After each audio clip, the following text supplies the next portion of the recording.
Well, I'm glad that you're here, Nate. I'm glad that you can make it. So, welcome to this episode of Classroom Matters. And we're going to be talking a little bit on this episode with Nate Porter. And Nate has seen so many changes in the school districts that he's worked in and the one that he's currently working in. When we're talking about what's happening with students learning from home during the pandemic that are coming from a very low socioeconomic background. Nate, thanks for coming on the show. How's it going? It's going well. Thank you for inviting me. It's been a while. I know, right? Nate and I have somewhat of a history. We've known each other. Gosh, how many years has it been now, Nate? Uh, Ooh, 10, 8, something like that. something like that. I, Yeah. I, I stopped counting. So Nate and I were classmates when we were getting our educational specialist degree, and so we did a lot of hard work together, and we've both worked really hard, and we love what we do in education, and so I'm just thrilled to have Nate on the show with us today. And so Nate, I really want to talk a lot about what are some of the challenges that are happening now with these kids in these low socioeconomic school districts. I think one of the greatest challenges that they're facing is a lot of them don't have the resources to learn and study and do their assignments using technology. Some of the families are extremely limited in their financial resources. What our district has done is, in those cases, we've given students hard copies of work, and part of that not being completed is due to some parents not really spending the quality time to help those kids get that work done. It's a struggle Mhm. one way or the other, and we've been trying to figure it out. Teachers have set up uh, forms of communication to help the students when they're struggling, but the majority of the students are, are in these highly impoverished communities. They don't have resources, computers, and Wi-Fi hookups. hmm Yeah, and so you've mentioned two of the big things I want to get deeper into with the digital divide and also the amount of truancy that I think that we're seeing in these types of demographics. But give us a little bit of background about your educational work and your expertise. So talk to us a little bit about how many years you've been in education. Do I have to mention that? It'll date me. Yeah, that's okay. We're all old on this show. I've been in this for over 30 years, and I still feel like it's my first day. I find energy each day going in and working with kids. I started out as a fourth grade teacher and did that for about 5 years, and I moved on to work in the federal government that had a mandatory academic program for inmates that didn't have their high school diploma. So I worked with them for 12 years and felt the need to move on and get back into the public schools as an administrator. And I've been doing that for some time. And so have you mostly worked in low socioeconomic school districts throughout your career? No. Um, So you see the difference then in the different types of demographics that you've worked in. oh, absolutely. And one of the biggest differences is parental support. You find that more affluent communities, you have the resources, you have parents who generally are better educated, uh, as opposed to um, urban communities where parents may not have a great history or fond memories of being in school. They may have struggled, so they pass that hmm on to their kids, and there's not a great affinity for school and academic achievement. hmm Well, and it's funny that you bring that up, and because I think that's a really great point, and I don't think that we've talked about that not only in the last month or so in the episodes that we've done concerning the pandemic and how kids are learning at home, but I don't know if we've talked about that in general. The point that you mentioned about kids that are in a home where parents possibly didn't have the best experience in school, or maybe didn't have an opportunity to finish school, or maybe education wasn't important in their household growing up, that is obviously going to be passed on to the child. And especially in a time now where there may or may not be a lot of supervision, during the day and keeping up with what the kids are needing to do because everyone is sort of scrambling around on a day-to-day basis to figure out what everybody's supposed to be doing. I don't know if there is a big push in some of these lower socioeconomic demographic school districts homes to get their kids to log in every day. And we try to encourage students to do that, but when kids aren't supervised at home, Hmm. they tend to do other things. And you give them a computer, what are they going to do? Play video games. Sure. If the parents Yep. aren't there or interested, and not supervising them, you're going to end up with, just a lost opportunity. It's really unfortunate that our kids are going through this now. They're already substantially behind academically, compared to their peers in other school districts, other affluent school Yeah. districts, and this isn't helping at all. Yeah. And I think that I read a couple of things I was reading this week, and one was the Education Week research from the Education Week Research Center talking about both the access to the digital divide in lower socioeconomic school districts, but they also stated that there was a third less students logging in truancy in lower socioeconomic school districts than the higher socioeconomic school districts. So it's a big problem. And how do you get around that? It's kind of the same thing when kids are in school. They miss a lot of school. And Yeah, so that is definitely a big, big challenge right now. And what we're going to see with that is even bigger learning gaps from when kids left.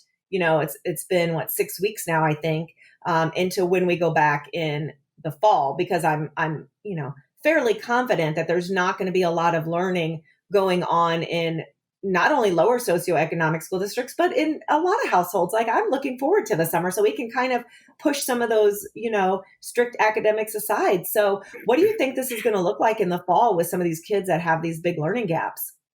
the And how gap are we is. going to overcome that? I'm trying to figure that out myself. The gap is going to grow greater, and that's obvious. You're still dealing with an educational system within itself that's ill-equipped to prepare kids at the school, um, because of the environment that they're under. The majority of predominantly Black and Hispanic communities have poor educational system, and it's a cycle. Parents have failed, kids go, they fail. You don't get the top quality educators going to those systems because they don't want Mm-hmm. to do it. If you look at the two Mm-hmm. communities here where I live, um, one has $1 billion budget, and the one I'm at, we're barely buying butter for bread, and it's things like that. So Mm-hmm. if you don't have the resources, the kids are already going to fail. So throw on top of that COVID-19, on top of kids not having um, uh, well-funded homes where they can have resources and things like that, it's Mm-hmm. going to create a greater gap. Mm-hmm. Yeah. And going back to what you just said about the schools themselves possibly not having the resources to give or to use to teach students that are at home or remotely. Because if you're in a higher socioeconomic demographic, then the school itself is probably going to have more technology. They probably already have a lot of computers or tablets. The students have computers at home. But when you're dealing with lower socioeconomic school districts, the staff themselves may not have a lot of those items, and they probably don't have a lot to give to students that are lacking. I'm sure that it was sort of a messy, chaotic scramble to give out what they did have to families when all of this occurred. Yeah, and on top of that, this happened all of a sudden, so no one was All of a prepared. sudden, No, right? no district was prepared. But you think about the poor districts with already a limited budget, limited resources, and things like that. They're scrambling to put the basics together and get them out, and it's not happening. And going back to the situation with the parents, if a parent has failed in school, they didn't graduate, get a high school diploma. The students are far more likely to suffer the long term effects of all of that. The cycle continues. Hmm. You have illegal drug use in these communities. Everyone knows someone or even have a family member that spent time in jail. Most of those people, and I'm not judging anyone, you can find it in affluent districts as well. But you have people that are on government assistance, and you know, and these poor communities, folks have poor health. They can't afford to go to the doctor, so the kids aren't going. Hmm. They're not healthy, Hmm. and the grim statistics are the result of a failing educational system. Hmm. Yeah. Well, you and I have had those conversations, many times before about it's a system failure. It's not necessarily it's not a parent failure. It's not a kid failure. It's not a teacher failure. It truly is a failure on the entire system itself. And so where do you think, do you think that this is going to affect school dropout rates or even more truancy when we hopefully go back to session in the fall, or lack of importance put on education come fall, because we've kind of, I wouldn't say drop the ball on it now, but we've kind of struggled through this. Yeah, What kinds of things do you think that we're going to see as challenges come August? you got to find students that are going to be far behind. Now, uh, another issue that you're dealing with in these communities is the attendance rate. Mm-hmm. I've looked at a district just recently where they have a 56% attendance rate. That's atrocious. So you already have kids that aren't showing up. Let me see. Chronic On attendance a good day when on a good day when school's in session. yeah, in Illinois, chronic attendance is at 10%. So this district, I want to say, had 3,600 students. So you're talking Mm-hmm. about 360 something students that are missing school. In some districts, that's an entire building. You have elementary Sure. schools that, I mean, just imagine kids not showing up in the building. So you Half have of the that, kids. yeah, you have that problem going on, Mm-hmm. and the struggles with the academic portion of it, poorly trained teachers, these kids are suffering. Yeah. There's going to be some type of retention going on in a global manner in these communities. Hmm.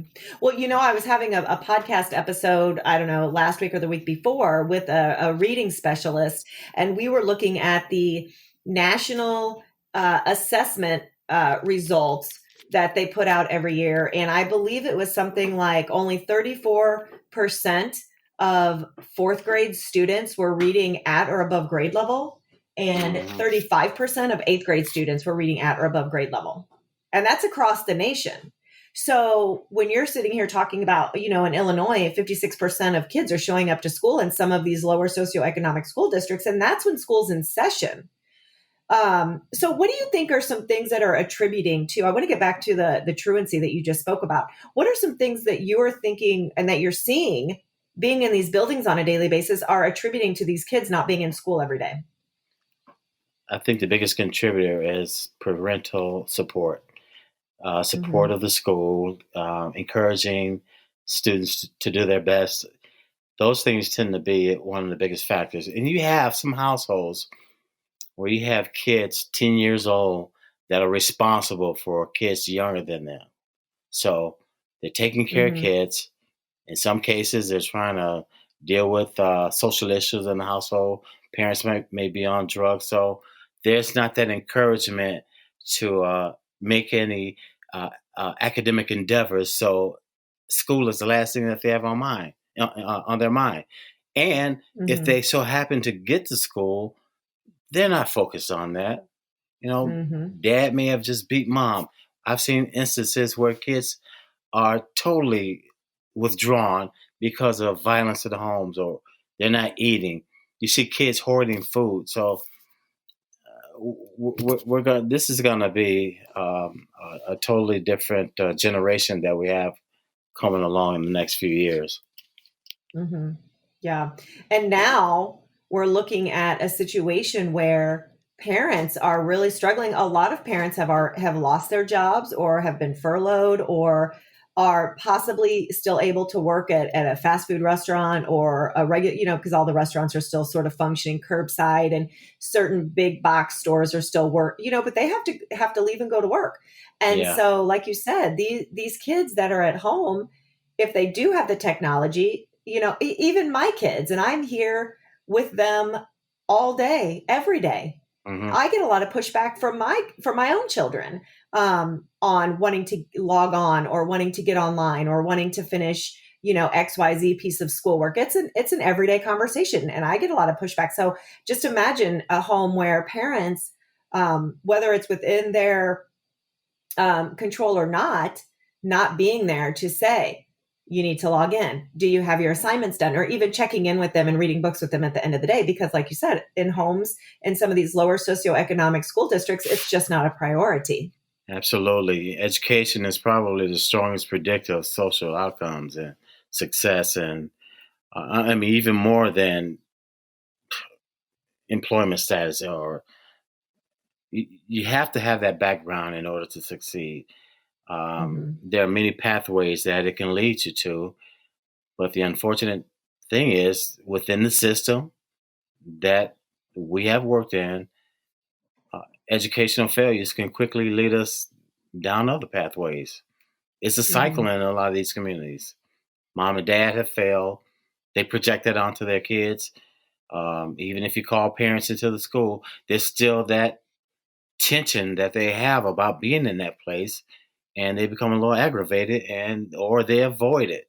So the kids are picking this up. That vibe is prevalent throughout some of these communities. Yeah. Yeah. And I definitely have seen that as well. In, the last school district that I worked in, if the parents came in and had no concern or not a lot of respect or wanting to really have like good conversations with me, the child was the same way because they see the parents aren't caring. So why should they care? Right. So if the folks that are listening, majority teachers, folks trying to help these types of families, what is some advice that you can give them? Because I know that some of the teachers that you work with even are really doing the very best that they can to try to reach some of these families, to try to reach some of these kids, to try to make sure that they're getting what they need. And I'm sure they're feeling frustrated and overwhelmed and sort of a hopeless situation. What are some things that you can tell them to maybe encourage them to continue to do the work? You got to hold on. It's a tough job that we've chosen to do. I kind of feel bad for some of these teachers. The pay isn't great. No one got into education to become a millionaire. That's for sure. Mm-mm, no Um, way. but you need, And if they did, I haven't gotten my million yet. Have you? yeah, nope. Where's um, my money, Nate? you, there has to be a great support system, and I think the administration has to be a significant part of setting that tone. You got to have that vision and that mission that we talk about, and I think it is for me. I have to be the number one cheerleader, and I have to make myself Mhm. aware of what's going on in the building to identify problems. Um, One of the things I do, I'm in the classrooms every day, several times a day, just walking around to get a sense of what's going on. If a teacher's having a bad day, you go in there and try to encourage them. And some days I'll even teach a lesson, but it takes a team effort. Everyone needs to be involved. You need to have board members that understand that these teachers are working in a very challenging environment. The classroom, we, we're not fortunate enough to get the top level students to walk in that classroom that are already two great levels ahead of their peers. It's not like that for us. So developing Yeah. uh, collaborative teams and getting all your stakeholders involved, people who can help you. It's not a one person job. And I think sometimes teachers feel isolated, that there's no one to help them. That's where your stress level builds up. you get people bailing out after 3 to 4 years of their first year in schools. So I've had a teacher walk out mid-year or first year. I understand it's not for everyone, and but I think what needs to be done is you have to have that team effort. You have to have bonding opportunities and provide teachers with professional development opportunities. Find out what they want, Hmm. but in finding out what they want, you also have to be aware as to the needs of the building, because you don't want people to go off and get training in bubble gum wrapping, and it doesn't apply to the instructional Right. vision of the school. Hmm. Yeah. So, looking ahead, have you, as an administrator in a school district right now, have you guys started thinking about the fall yet and what that could look like? Whether it's going to be more of a hybrid or remote learning, or are you guys really just still trying to focus on getting to the end of the school year and what the summer sessions may look like? Have you even gotten to fall planning yet? We haven't gotten to fall planning, but ideas have been tossed out about it, and it is Hmm. definitely going to be a hybrid year. We are Hmm. trying to get something going for the summer. We don't want to waste that opportunity, because we need all the time we can to reach these students. Hmm. Um, we talked to teachers today about making sure that you're thinking about planning ahead. It's a different type of lesson plan. You have to think outside the box. You have to make yourself available um, to your students who may not be there for you.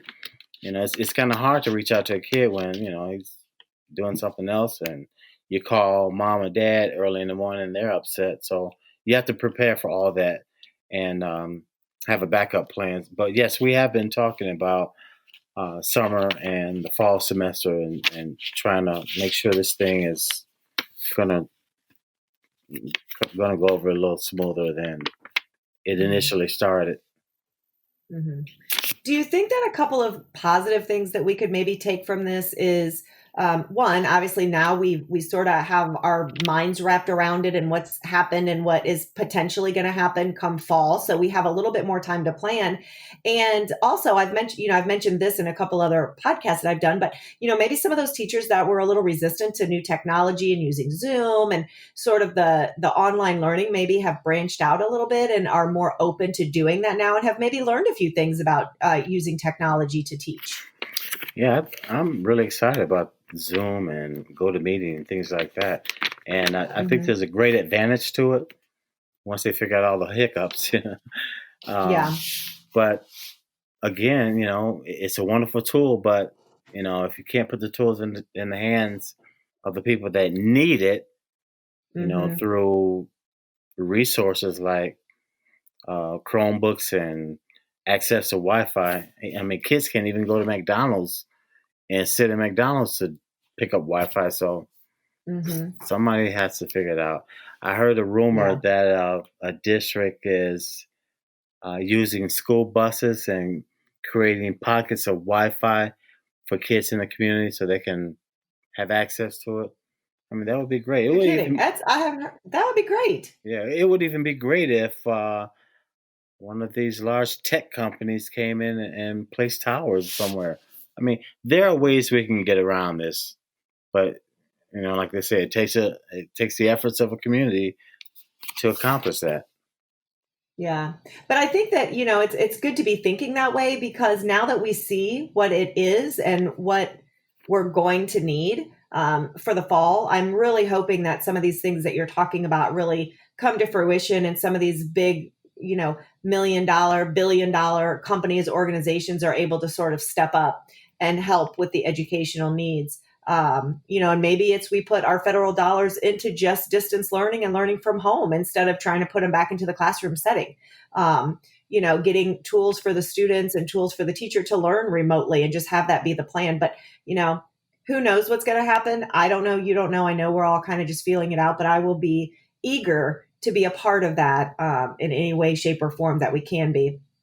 Yeah. Obviously, all for the positive. So, What a what a well, gr- Nate, what a great campaign that could go be ahead. for one of these tech companies to go out and Wouldn't it? Yeah, I mean, to say that we did this for this Hmm. group of folks. Remote learning is it's going to be the future one way or the other. If you think about it, Yeah. what a great day to maintain a great way to maintain your attendance rate. If a kid is out, he still has access to instruction. Snow days, some days we're out for a week. We can use that and have our attendance count towards the positive. I'm excited about it, and if it proves to be what I hope it will be, we can not only can we improve our attendance rates, instructions not interrupted for those snow days. Hmm. Absent students can still attend class virtually. It'll make a big difference, but we have to Hmm. find some way to be consistent with it all. Yeah. Well, and I think too, once some families kind of get over this initial hump of like, and I don't want to call it homeschooling, Hmm. but being able to be more a part of their child's education with their child learning online at home. Because a lot of folks before were, I don't think that's for us, and we really can't do that, and that wouldn't work for us. But now that they've sort of been forced to do it, I really have a feeling that more families are going to opt for, if it's not for health concerns, just for um, it being easier for them and more convenient for the kids to learn online, so many hours a week as opposed to having to be in a school building. So again, it's going to be interesting to see how all of this plays out come fall. I'm interested to see what happens. Yeah, it's paramount to what we're going to do to help students succeed. So we have to figure it Yeah, out. we do. It's always something, isn't it, Nate? It's always something. We're always jumping one hurdle or the next, aren't we, in Yeah, education? yeah, it But changes. but we do it. It's We not come just back strong every time. it's not just the 3 R's anymore. The 3 R's plus tech. Oh man. Well, Nate, you are always such a pleasure to talk to, and I appreciate your candor, and all of your great expertise and insight into the lower socioeconomic school districts.